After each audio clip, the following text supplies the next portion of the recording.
శ్రీకాకుళం జిల్లా రైతులకు మౌంతా తుఫాన్ భారీ నష్టాన్ని మిగిల్చింది. భారీ వర్షాలకు వేలాది ఎకరాల్లో పంట నీట మునిగింది. మరోవైపు ఎడతెరిపి లేకుండా కురుస్తున్న వర్షాలకు వాగులు వంకలు పొంగిపొర్లుతున్నాయి. కాజ్వేలపై వరద నీరు ప్రవహిస్తోంది. దీంతో అనేక గ్రామాలకు రాకపోకలు నిలిచిపోయాయి. శ్రీకాకుళం జిల్లాలో భారీ వర్షాలు, పంట నష్టంపై మరింత సమాచారం మా ప్రతినిధి బాలు అందిస్తారు.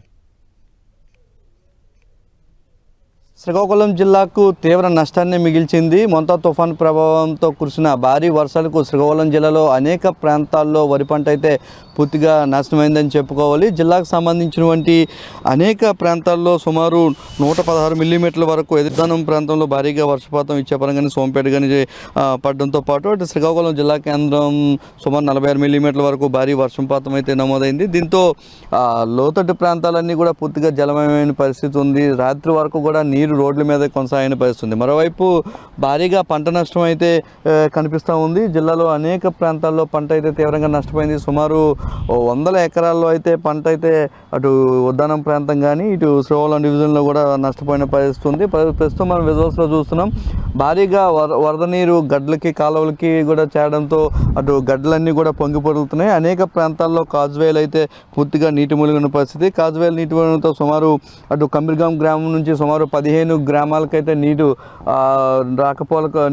భారీ నీటి ప్రవాహంతో రాకపోకలు అయితే పూర్తిగా అయిపోయిన పరిస్థితి. మరోవైపు 100 ఎకరాల్లో వరి పంట అయితే ప్రస్తుతానికి నీటిలోనే ఉన్న పరిస్థితి. కాపు దశకు వస్తున్న పంట మరి కొన్ని రోజుల్లోనే ఇప్పటికే కొన్ని కోయడానికి సిద్ధంగా ఉండగా, మరోవైపు ఏవైతే లాస్ట్లో వేసినటువంటి పంట ఇప్పుడే పొట్ట వస్తున్న పరిస్థితి ఉంది. ఇలాంటి పంట కూడా పూర్తిగా నీటి మునిగిన పరిస్థితి కనుక ప్రస్తుతం మనం విజువల్స్లో చూస్తున్నాం. సుమారు 350 హెక్టార్ల వరకు పంట అయితే పూర్తిగా నీటి మునిగిందని చెప్పేసి ఇప్పుడు ప్రాథమికంగా అంచనా వేస్తున్నారు. మరోవైపు జిల్లా అధికారులు కూడా పంట నష్టంపై అయితే ఏర్పాట్లు చేస్తున్నారు. పంట నష్టంకి సంబంధించినటువంటి క్యాలిక్యులేషన్ చేయడానికి అయితే అధికారులకి అయితే దిశానిర్దేశం చేశారు.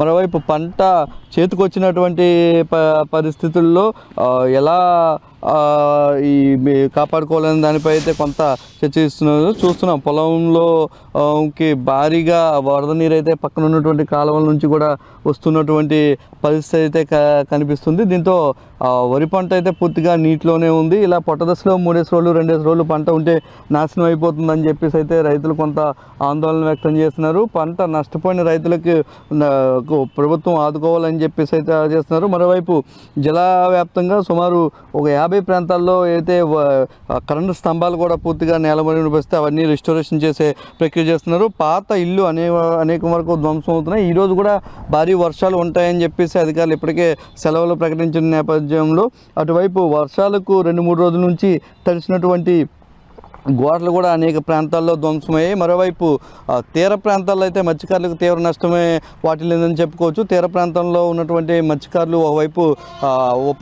వేటకు వెళ్లకుండా ఉపాధి కోల్పోగా, మరోవైపు ఏదైతే అటు సోంపేట కానీ ఇచ్చేపురం ప్రాంతాల్లో అయితే ఏవైతే ఎండబెట్టుకున్నటువంటి సుమారు 30 లక్షల వరకు కూడా ఈ సముద్రపు చేపలు ఏవైతే ఉన్నాయో ఎండు చేపలు అవన్నీ కూడా పూర్తిగా వానకు తడిసి ముద్దడంతో తీవ్ర నష్టం వెళ్ళింది. 2-3 రోజుల నుంచి వర్షం పడడంతో అవన్నీ కుళ్ళిపోయిన పరిస్థితి ఉందని చెప్పేసి అయితే ఆ యొక్క మత్స్యకారులు అయితే ఆందోళన చేస్తున్నారు. ఓవరాల్గా చూసుకుంటే శ్రీకాకుళం జిల్లాకైతే భారీ నష్టాన్ని అయితే మిగిల్చింది. ఇప్పటికీ వర్షం ఒకవైపు తగ్గినప్పటికీ కూడా అంచెలంచెలుగా వర్షం పడుతుండడం, గంట గ్యాప్ ఇచ్చి గంట ఇవ్వడం వర్షం పడడంతో కాలువలు కానీ గడ్డలు కానీ అంతే స్థాయిలో పొంగి ప్రవహిస్తున్నాయి. దీంతో భారీగా ఈ వరద నీరు ఏవైతే ఉన్నాయో కాలువ గట్లు తేవడం కానీ అటు చెరువులు గట్లు తెగడంతో అయితే దగ్గరలో ఉన్నటువంటి పంట పొలాలకు వెళ్తుంటూ పంట అంతా కూడా పూర్తిగా నీటి మునుగుతున్న పరిస్థితి శ్రీకాకుళం జిల్లాలో కనిపిస్తుంది. కెమెరామెన్ సూర్యతో బాలు, 10 టీవీ, శ్రీకాకుళం జిల్లా.